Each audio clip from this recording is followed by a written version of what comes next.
This video is going to be a look at the Detroit Lions defense and their Monday Night Football win over the Raiders. Of course, we know the Raiders are going through issues.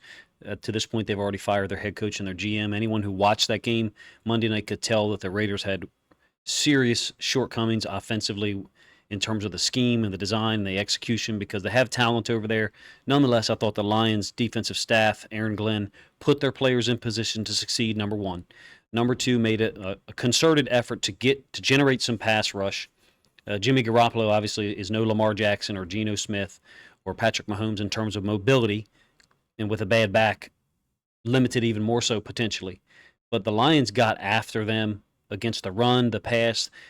Raiders had one drive, second quarter, where Josh Jacobs kind of took over. I think he had 7 different runs on that drive, capped it with a 3-yard touchdown run. Other than that drive, Detroit Lions defense was shut down, really returned to form, looking like the defense they were prior to their Week 7 trip to Baltimore.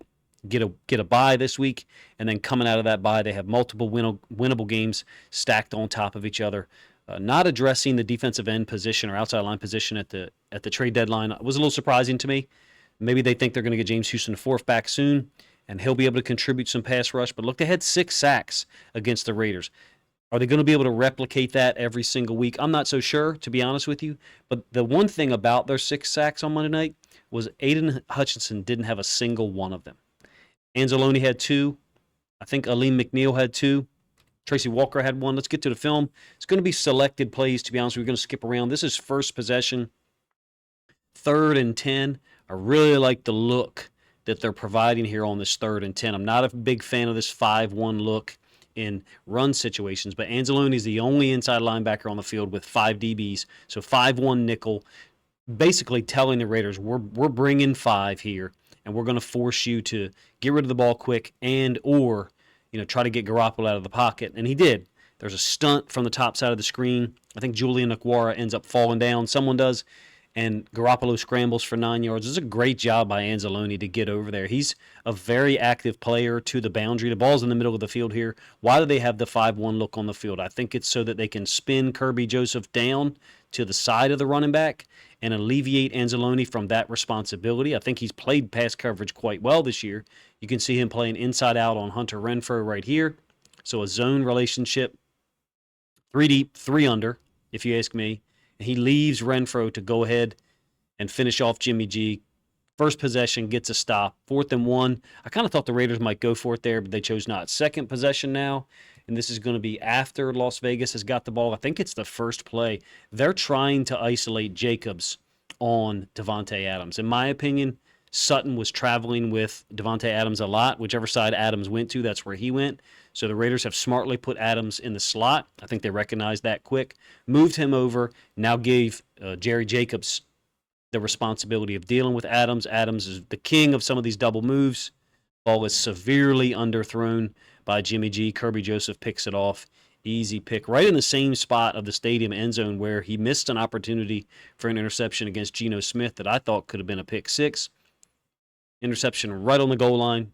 Easy as it'll ever get in terms of an interception in the NFL. Poor decision by Jimmy G to throw that ball there. Needed to be more towards the sideline, make it a difficult catch for Adams, but impossible for the safety to go get. You'll see the motion come across left to right. Adams pulls Jacobs out of there, so leaves the tight end and Adams into the boundary. Jimmy G makes no bones about it where he's going with the football, looking immediately. Joseph locks on. Simple stuff. Jimmy G did very quite clearly did not play well on Monday Night Football. I do think the pass rush that the Lions were able to generate at times played a factor in that.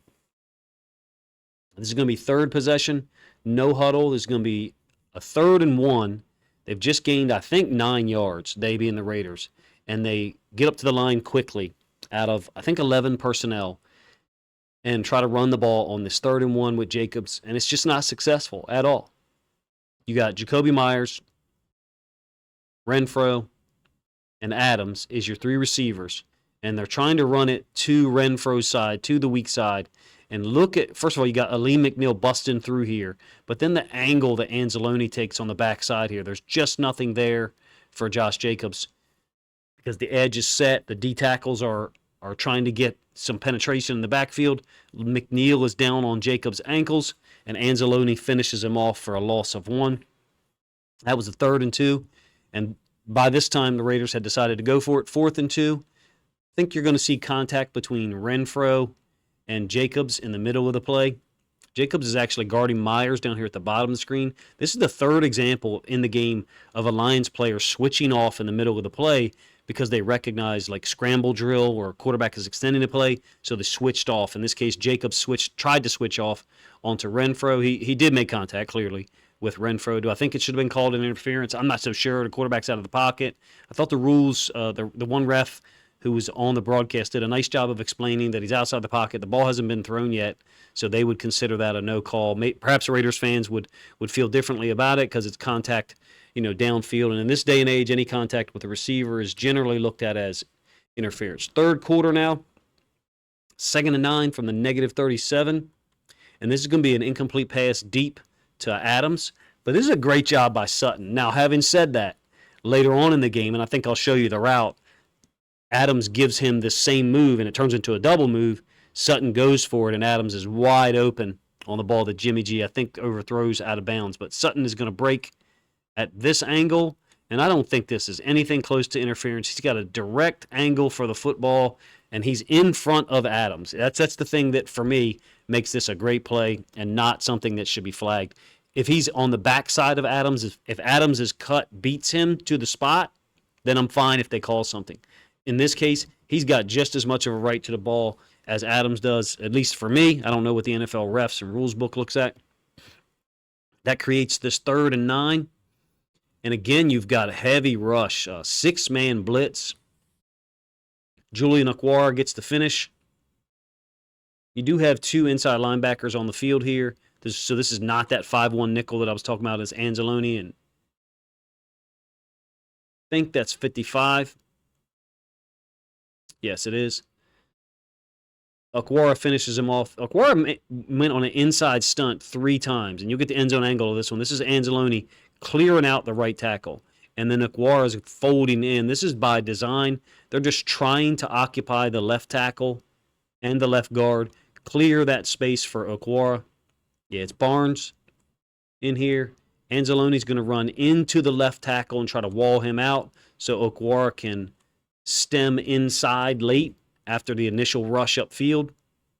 Man, you can see very clearly Anzalone is dealing with the tackle. The running back doesn't adjust quickly enough to the path of Okwara. Not necessarily that he's going to be able to stop a big man like Okwara in that situation anyway.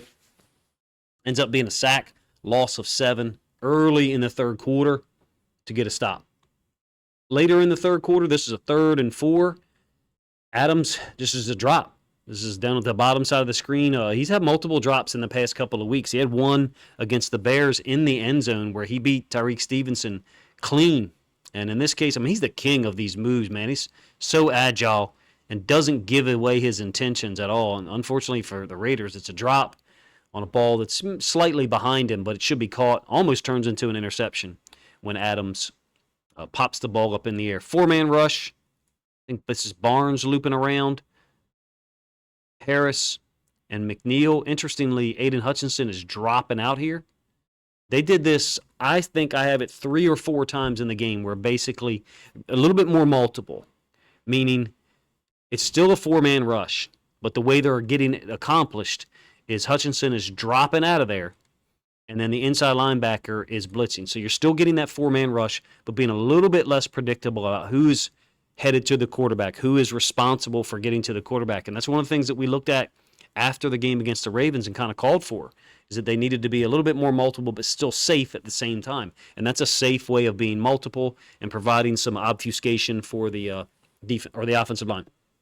Late 3rd quarter now, about 2 minutes left. This is a 3rd and 5 near midfield. And this is going to be Aleem McNeil, who had just a whale of a game, if you ask me, down here. Lined up over the left guard. Stems over and then spins to get the sack. I think I show you the end zone angle on this one. Like I said, 3rd and 4, 3rd and 5. Yeah, here it is. This is a sick spin move. Not off the jump, but once he makes contact. Second move, really his 3rd move.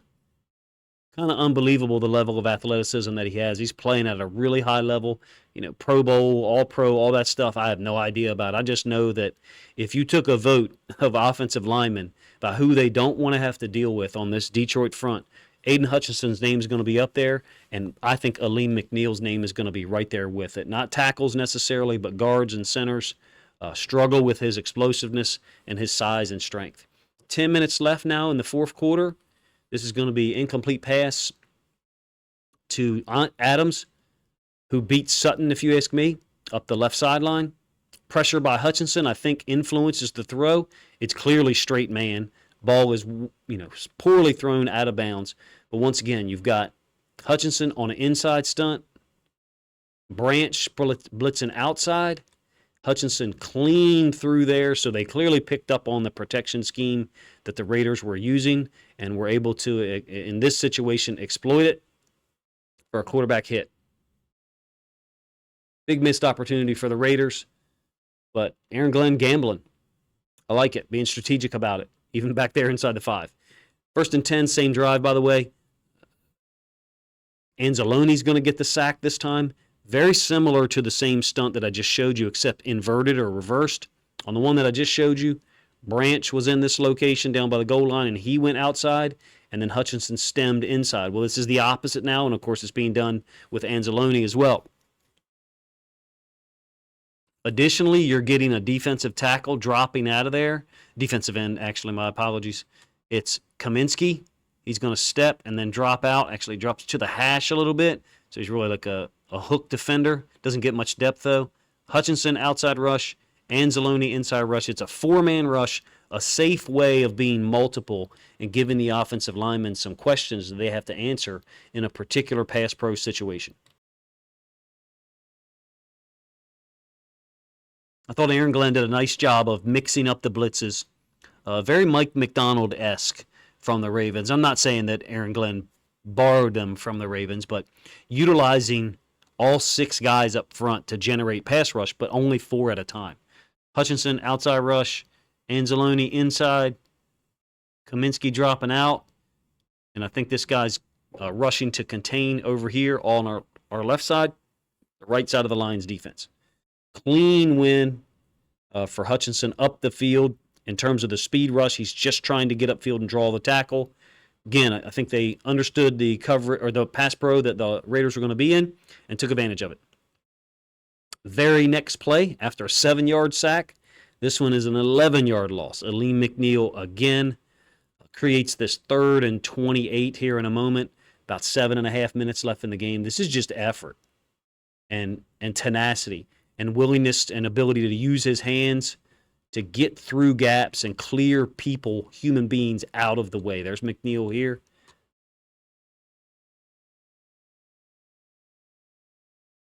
Slaps the guard, sheds off the center, splits him. Amazing effort. I don't know how many sacks he's got on the year. I think it's 4.5, but Ravens got a D tackle who's playing just like Aleem McNeil. Against the pass, dominant at times. Against the run.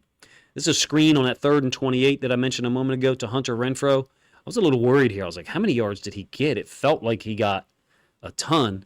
As it turns out, he only got 18, created a 4th and 10.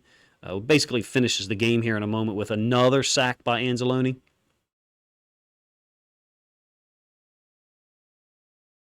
Here's the 4th and 10. Sniffer with the running back, bringing heat. And Anzalone on the second effort is able to get through and finish off Jimmy G. 6th sack of the game. Interception by Joseph as well. I thought the Lions defense came to play. There's so much chaos here. Anzalone is winning against Jacobs. Kind of a mismatch there with the inside linebacker on Jacobs in pass pro. Playing man. Beautiful stuff, if you ask me, from Aaron Glenn, the Lions defensive staff. They deserve the credit. Just like they deserve the blame the week before for not playing well at all against the Ravens. This time they came up amazing at home. I'm sure if you're a Lions fan and you were there, it had to have been fun to watch. Watching on TV, it certainly looked fun. And as a former defense coordinator, like I'm on some level, I'm always rooting for the defense, no matter who's playing. It's just the first thing that I notice, and my eyes or my brain notices, and then my mouth appreciates verbally, because I love the coordination. things looked more coordinated this week and a wider umbrella of stunts. Not as basic. I think even before the Ravens-Lions game, I talked about a little bit of the simplicity of the defensive look at times and how Aaron Glenn kind of, I think, was falling into the trap of just relying on Aiden Hutchinson. And now things seem to be a little more creative, a little more widespread usage of the front six guys to get pressure, to be unpredictable and not let the O-line settle into, okay, we know we got Hutchinson to deal with over here. Let's chip him, and we're going to deal with these other guys on normal rushes. More stunts, more blitzes that were sound because you were dropping someone else out in coverage, not giving Jimmy G easy hot routes to throw. Essentially, I would call it almost like a zone blitz mentality. Appreciate you guys' time. If you enjoyed this video, please let me know what you think in the comment section. And please consider sharing a link to this video out on social media if you'd like to see this video content get more reach.